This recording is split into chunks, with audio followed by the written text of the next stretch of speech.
Hi, this is Dr. Habib. Today I want to talk about chronic fatigue, or let's just say people who feel less than energetic. And it all boils down to the mitochondria. We all know that. But I want to delve into the layers of the mitochondria. So a proposition to you, is there any condition in the body that wouldn't benefit from more energy? Let me give you some examples. When people have heart failure, there is low energy state in the heart. When people have studied fatty liver disease, there is low ATP production in the liver. Even dementia has low energy level in the brain. So I postulate that increasing the energy production throughout the body is the single prerequisite to healing every organ system. So here we go. The mitochondria. Everybody knows about the electron transfer chain. In short, NAD produces hydrogen ions which go through the membrane. Now, those hydrogen ions have to come back into the intracellular space through the mitochondria, through the turbine. It's a protein matrix, and literally the turbine is going in a circular motion as the hydrogen ions drive that turbine. A little bit like a windmill, a waterfall, rotating a mill. So the question is, now that we've been able to visualize these things in the 21st century, what's stopping the turbine moving slowly? Or what's stopping it moving?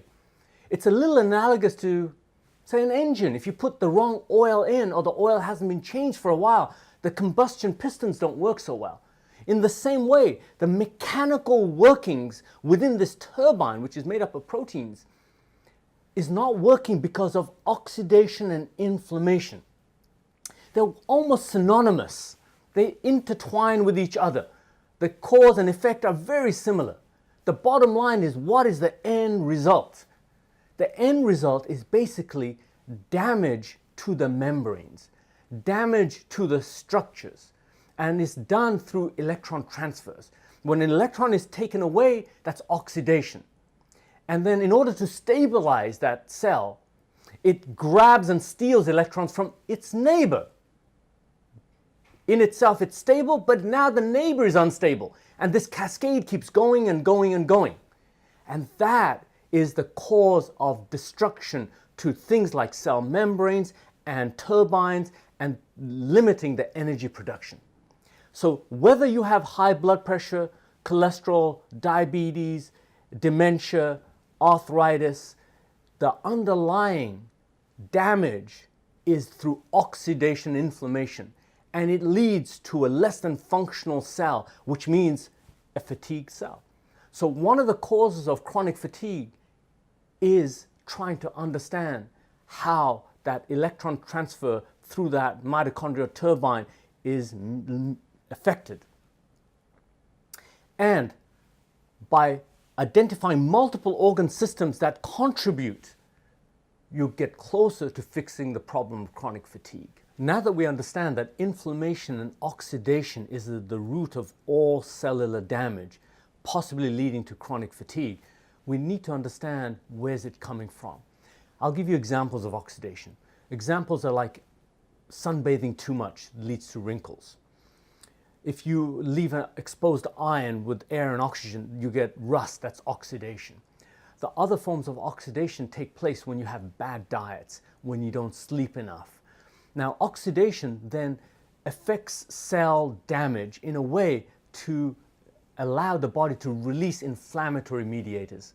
And we believe that these are coming from the gut microbes. And therefore, the diet is one of the crucial points that can alter the expression and release of oxidation inflammation. In other words, when you put food into the body, the microbes will sense what type of food it is and accordingly release mediators that then result in what we understand as inflammation. So the question is, where is this inflammation oxidation coming from? And it has been postulated that the bacteria, the microbes, are at the root. In other words, when you have a good diet, your bacterial diversity will flourish. So insoluble fibers are used as fuel. That helps generate good bacteria. And that having a good biliary system has been pivotal in activating the receptors at the microbe level turning on G-coupling cells. What does that mean? That's a fancy way for saying that once bile hits the good bacteria, the bacteria decide to turn on a signal or turn it off. That is where inflammation oxidation is coming from.